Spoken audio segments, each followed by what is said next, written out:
Trenutno se dela recenzija, gre pa za zahteven, skupaj celoten, več kot 100 milijonski projekt, tako da vem, da se je dolgo o tem govorilo, v zadnjih 2 letih pa lahko rečem, da se tudi dejansko stvari izvajajo na tem projektu. Kar se tiče pa drugega projekta v Dolu, se pa ravno tako že izvajajo odkupi zemljišč.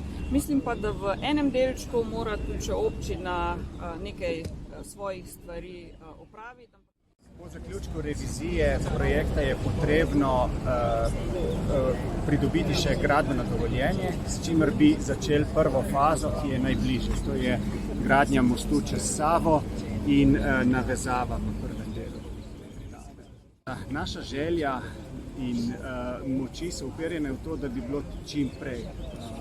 Upamo, da v prihodnjem letu, glede na podatke, ki jih imamo zdaj, pa vam natančno časovnice žal ne bo.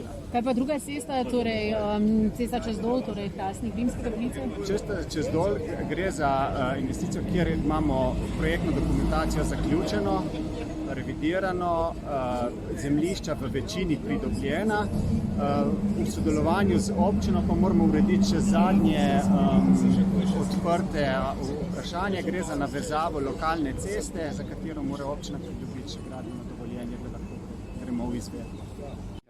Naši 2 godbi sta že pripravili program za začetek del, tako da jaz bom vsekakor na ministrico in na ekipo na ministrstvu večkrat naslovil vprašanje, kdaj skličemo ta zbor, da to začnemo.